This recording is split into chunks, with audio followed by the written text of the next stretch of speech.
एक बात अपने जीवन में सदा उतार करें। घर में अगर तुलसी का क्यारा है तो तुलसी महारानी हमें ये बता देती है कि हमारे घर में सुख आने वाला है कि दुख आने वाला है। जैसे शनि अपना प्रकोप दे रहा है या शनि उतर रहा है, ये किसी से पूछने की जरूरत नहीं पड़ती, अपने आप मालूम पड़ जाता। कैसे? शनि कथा अगर आपने सुनी हो तो उसमें व्याख्यान आता है शनि कथा में, पांव की चप्पल बार बार टूट रही हो, कमर से नीचे जो वस्त्र पहने हो वो फट रहे हो, कहीं पजामा है, धोती है, आदि वस्त्र हैं, कपड़े हैं, वो अपने आप फट। आज के जमाने में तो फटे फटाए पहनते हैं लोग, कैसे उसकी गारंटी नहीं है, उसका हम वर्णन नहीं कर रहा। हम जब पहनते हम समझ जाते हैं इसको शनि तो ऑलरेडी लगा ही हुआ। जब उनका घुटना घुटनी सब फटा हुआ दिखता है तो उसमें लग जाता है कि शनि पहले से लग गया बापड़ा, उनके पहने से तो मालूम पड़े। शनि का नियम है, शनि कथा कहती है पांव की चप्पल बार बार टूट रही हो, घिस गई हो, बद्दी टूट रही हो, कुछ कर रही हो, और अगर कमर से नीचे जो वस्त्र पहने हो वो अपने आप फट रहे हो, समझ लेना कि शनि पांव से प्रवेश कर रहा, मतलब अपनी प्रखरता शनि दिखा रहा। किसी मंदिर में गए महाराज और वहां जाने पर चप्पल चली गई तो समझ लेना शनि की कुदृष्टि अब पड़ना बंद होना चालू हो गया। कितना सुंदर कहा है महाराज। जूता चप्पल आज के जमाने में तो फैशन हो गई साहब, घर की चप्पल अलग होती है, बाहर की चप्पल अलग होती है। लोग घर में चप्पल किचन तक में पहन के जाते हैं। अरे पानी ले जाओ सीओर से, रसोई घर में लोग चप्पल पहन कर जाते हैं, जहां भगवान का प्रसाद बन रहा है, जहां अन्नपूर्णा निवास कर रही है, और पूछा तो करे किचन की चप्पल है तो माथे पे रख लो। तुम अपनी मां को जरूर देखना है एक बार, वो बूढ़ी मां कितनी बार किचन में चप्पल पहन कर गई, मुझे जरूर फोन कर कर बताना। बूढ़ी मां रसोई घर में आज भी बिना चप्पल के जाती है, और बहुओं की कहीं एड़ी नहीं फट जाए, ठंड नहीं बैठ जाए, इसलिए ये रसोई घर तक में चप्पल पहन कर जाती है। सूर्य नारायण की कथा पढ़ना, शनि महाराज की कथा पढ़ना, और गरुड़ पुराण की कथा पढ़ना, जिन जिन कथाओं का हम व्याख्यान कर रहे हैं उसको पढ़ना जरूर हो।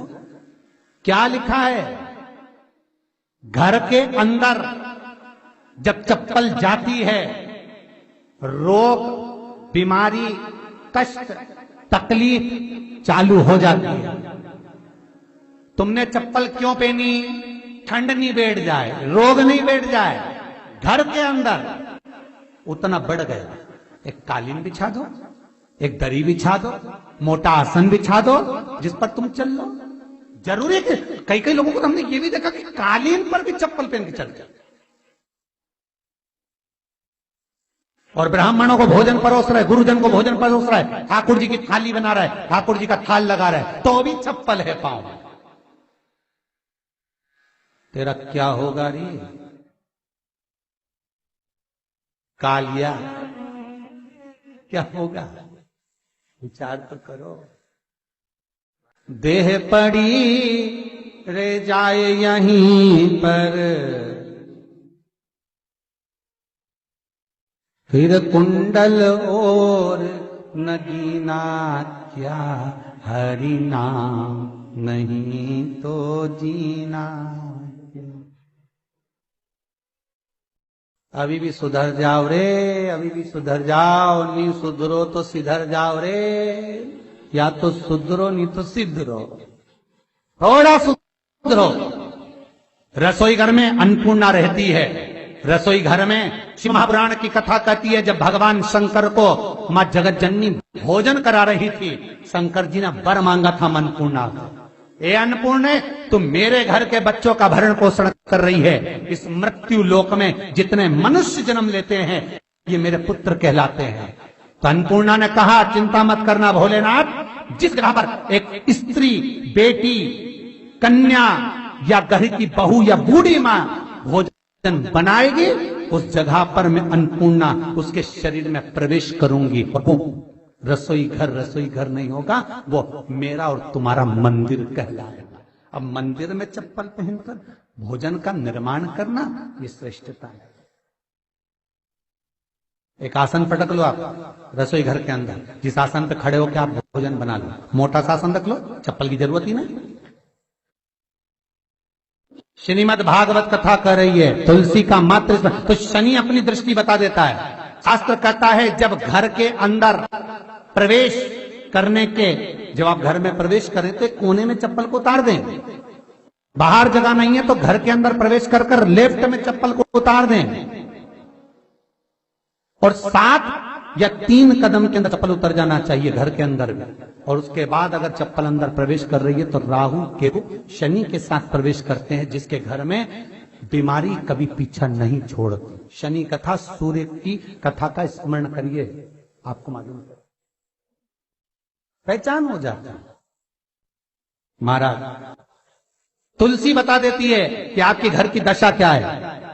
बार बार जल डालने के बाद भी तुलसी सूख रही है, बार बार आप पूजन कर रहे हैं, पाठ कर रहे हैं, तो भी तुलसी के दल सूख रहे हैं। तुलसी बता देगी कि तुम्हारे घर में तकलीफ आने वाली है, कष्ट आने वाला है, सूख रही है। किसी ने जरूर कुछ ना कुछ ऐसा है कि इसमें घर में कुछ तकलीफ आएगी, तुमने लगाया फिर सूखी, फिर लगाया फिर। तुलसा महारानी बता देती है कि कष्ट है। और जिस गमले की तुलसा घेर घमोर हो, फलित तो हो, आनंद में हो, तो उस घर में फिर दुख नहीं आता, समृद्धि खुद बढ़ती चली।